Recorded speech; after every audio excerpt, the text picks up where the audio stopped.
students, have a very sweet day to all of you. I hope you are well and safe at your home. जी हाँ प्यारे बच्चों, उम्मीद करता हूँ आप घर पे ठीक ठाक होंगे और रोज का काम रोज कर रहे होंगे। प्यारे बच्चों, आज हम स्टडी करने वाले हैं 11th माइक्रो इकोनॉमिक्स से एक टॉपिक, और इस टॉपिक का नाम है consumer equilibrium in the two commodity case. मेरे प्यारे बच्चों, इससे पहले मैं सिंगल कमोडिटी केस आपको स्टडी करा चुका हूं। उसमें मैंने बताया था कि कंज्यूमर कब जो है वो इक्विलिब्रियम की स्टेज पर होता है, जब उसकी कंडीशन को वो पूरा कर लेता है। यहाँ भी कंज्यूमर तब इक्विलिब्रियम की अवस्था में होता है जब वो अपनी दो वस्तुओं को कंज्यूम करते हुए मैक्सिमम सेटिस्फेक्शन पा रहा होता है, और वो उन दो वस्तुओं पर अपनी इनकम को इस प्रकार से खर्च करता है कि दोनों ही वस्तुएं उसे मैक्सिमम सेटिस्फेक्शन प्रदान करती हैं।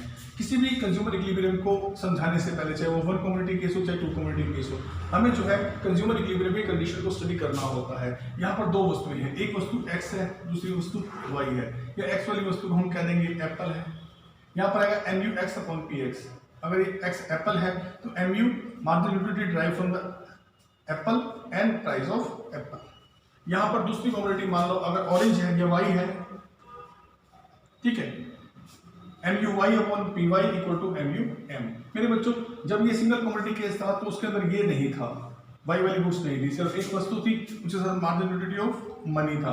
लेकिन इसमें क्योंकि टू कमोडिटी केस है इसलिए दो आएंगी, एक वस्तु एक्स और एक वस्तु एफ। या वस्तु में एक एक्स में कह सकते हैं एप्पल, दूसरे में कह सकते हैं ऑरेंज। इस प्रकार से है। अब मैं इस टू कमोडिटी केस को अच्छी तरह समझाने के लिए एक एग्जांपल ले रहा हूं। तुम्हारी बुक में डायरेक्ट किया हुआ है, शायद समझना थोड़ा सा मुश्किल हो, परंतु मैं एक एग्जांपल लूंगा। वो एग्जांपल बहुत स्टिक एग्जांपल है जो तुम्हें टू कमोडिटी केस को आसानी से समझा देगा। मान लीजिए मेरे पास, हम ये मान लेते हैं अपने एग्जांपल में एक कंज्यूमर है और उस कंज्यूमर के पास एक 5 रुपए का नोट है, और इस 5 रुपए के नोट को वो खर्च करना चाहता है दो वस्तुओं पर। वो खरीदना चाहता है क्या? वो खरीदना चाहता है एप्पल्स और साथ में खरीदना चाहता है ऑरेंज। और इन दो वस्तुओं में ऐसा कॉम्बिनेशन मैं क्या करने वाला हूं कि इस दी हुई इनकम जो 5 रुपए की इनकम है और जो सेल्स का प्राइस है उस पर वो मैक्सिमम सेटिस्फेक्शन प्राप्त कर लेगा। The satisfaction drawn from the followings, जो सेटिस्फेक्शन उनको मिलना है वो इस प्रकार से, जो कि टेबल में आपके सामने बनाऊंगा। लेकिन एक बात बता दूं, एप्पल और ऑरेंज दोनों की कीमत 1 रुपया ही है। ये हम एज्यूम करके चल रहे हैं सारे एग्जाम्पल में। एक कंज्यूमर के पास 5 रुपए का नोट है, वो दो वस्तुओं को एप्पल और ऑरेंज को खरीदना चाहता है और अपनी गिवन इनकम 5 रुपए इन दोनों पर खर्च करना चाहता है। लेकिन वो मैक्सिमम सेटिस्फेक्शन प्राप्त करे, एक ऐसी शेड्यूल हमें बनानी है जो इसी कंडीशन को भी पूरा कर दे। लेकिन आपको बताऊं, एप्पल हो या ऑरेंज हो, दोनों की कीमत कितनी है? 1 रुपया। तो मेरे बच्चों, मैं एक जो है बना रहा हूं आपके सामने, 1 2 3 4 5 ये यूनिट्स है कंजप्शन की। चलिए इस यूनिट्स को भी रहने देते हैं।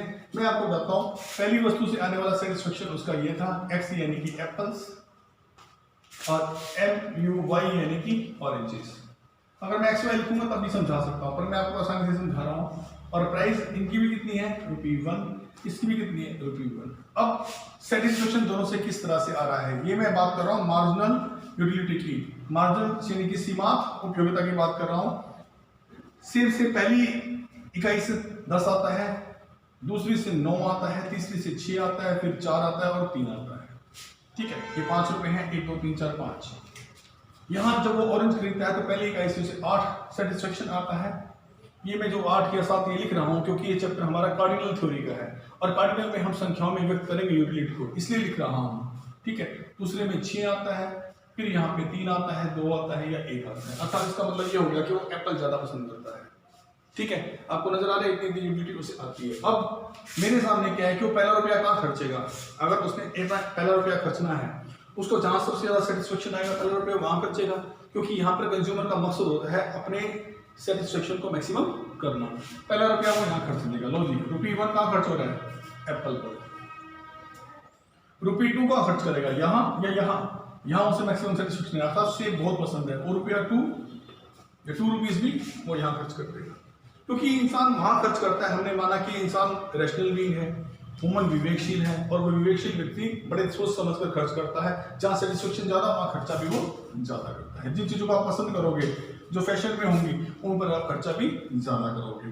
पहला रुपया 10 सेटिस्फेक्शन कर रहे हैं, यहाँ खर्चा, दूसरा यहाँ खर्चा, तीसरा कहाँ खर्चेगा? तीसरा जाहिर है 2 एप्पल लेने के बाद, ठीक है, तो तीसरा यहाँ सेटिस्फेक्शन ज्यादा महसूस करता है, तो तीसरा रुपया वो यहाँ खर्चेगा मेरे बच्चों। अब बात आ गई चौथे 5 रुपए की। अब यहाँ भी सेटिस्फेक्शन कितना है? 6, यहाँ भी कितना है? 6। तो चौथे पांचवें में से कोई भी रकम, चौथा या पांचवा, वो यहाँ खर्च कर सकता है। मान लो यहाँ उसने चौथा खर्च कर दिया, तो फिर पांचवा कहाँ खर्च करेगा? पांचवा यहाँ पर सेटिस्फेक्शन जाता है, फिर पांचवा यहाँ करेगा। या मान लो आप कहते हो जी दो इसके पास सेब आ चुके थे, वो तो यहाँ लगाएगा जी चौथा। अगर वो चौथा यहाँ लगाएगा तो जाहिर है कि फिर यहाँ पांचवा लगाएगा। चौथा यहाँ खरीद ले, सेब ज्यादा पसंद है, चौथा यहाँ लगाएगा तो पांचवा यहाँ लगाएगा। लेकिन अगर वो कहते हैं कि भाई दो सेब आ गए थे, दो ही संतरे ले लेगा, तब भी सेटिस्फेक्शन कर रहा है, ठीक है बिल्कुल, तो वो चौथा यहाँ लगाएगा तो पांचवा यहाँ लगेगा। ये नीचे वाले कॉम्बिनेशन तो वो खरीदेगा ही नहीं, जिनको मैं सर्कल कर रहा हूँ, ये कॉम्बिनेशन तो वो खरीद नहीं रहा। अभी समझ, उसके 5 रुपए खर्च हो गए। अब उसका सेटिस्फेक्शन कितना है आपने गिनना है मेरे साथ। उसका सेटिस्फेक्शन कितना है?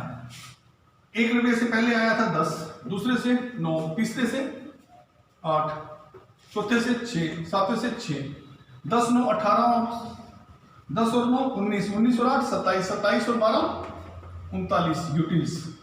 यहाँ उसका सेटिस्फेक्शन है। मेरे बच्चों आपको पता है वो अपने इनकम से मैक्सिमम सेटिस्फेक्शन प्राप्त कर रहा है। आप इस कॉम्बिनेशन को चेंज करो, क्या फिर उसको जो टोटल यूटिलिटी आ रही है, मैक्सिमम सेटिस्फेक्शन जो उसको आ रहा है, कितना आ रहा है? 39।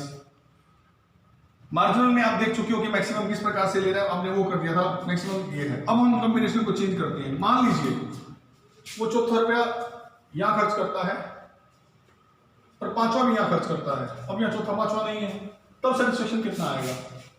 10 9 8 10 9 8 6 और 4, 6 और 4, तब तो मेरे ख्याल लगता है उसका सेटिस्फेक्शन घट गया है। 10 9 19 और 18 27, 27 और 10 37 यूटिल्स। बेटा यहाँ तो घट गया है, यहाँ तो उसका सेटिस्फेक्शन मैक्सिमम नहीं है, यहाँ पे तो मैक्सिमम है। तो मेरे बच्चों कॉम्बिनेशन अगर आप यूटिलिटी को ढंग से प्राप्त होने वाला नहीं करेंगे तो आपका सेटिस्फेक्शन घटना है। आप यहाँ से 4 को छोड़ दीजिए, 5 रुपए यहाँ खर्च कर लीजिए, यहाँ खर्च कर लीजिए, तब भी सेटिस्फेक्शन जो है डाउन हो जाएगा। यहाँ से हम छोड़ दें, ठीक है, चौथा यहाँ खर्च करा और पांचवा भी यहाँ खर्च करा, तब भी सेटिस्फेक्शन कम हो जाना है मेरे बच्चों। कर लीजिए 10 + 9 + 8 + 6 + 3, 10 9 19 और 27, 27 और 9 27 और 9 36 यूटिल्स। मतलब जो पहले खर्च रहा था मार्जिनल तरीके से, वहां उसको मैक्सिमम सेटिस्फेक्शन मिल रहा होता। तो कंज्यूमर कहां सेटिस्फेक्शन में होता है? कंज्यूमर सेटिस्फेक्शन में है कब? पहला रुपया यहाँ, दूसरा यहाँ, तीसरा वहां, चौथा पांचवा में से कोई भी रुपया यहाँ खर्च कर दे, वही पहले वाली स्टेज में जा रहे हैं, या पांचवा चौथे में कोई एक चीज यहाँ खर्च कर दे, वो सेटिस्फेक्शन में है। यहाँ ध्यान से देखिए, यहाँ है ना सेटिस्फेक्शन में, ठीक है मेरे बच्चों, वो यहाँ सेटिस्फेक्शन में है। कब? जब वो 39 यूटिल्स प्राप्त करता है। तो consumer is said to be in equilibrium, consumer is said to be in equilibrium. Equilibrium consumer को उस समय इक्विलिब्रियम में कहा जाता है when he is getting maximum satisfaction, जब उसकी टीयू क्या है? मैक्सिमम। और एमयू तो मैक्सिमम करके आए हो, तो भी टीयू मैक्सिमम है। अब इस लेवल पर वो 3 तो खरीद रहा है एप्पल्स, 2 खरीद रहा है ऑरेंजेस, और प्राप्त कर रहा है साथ में कंज्यूमर इक्विलिब्रियम। ये क्वेश्चन बच्चों इतना ही था। सो होप सो कि आपको अच्छी तरह समझ में आ गया होगा। So thank you very much.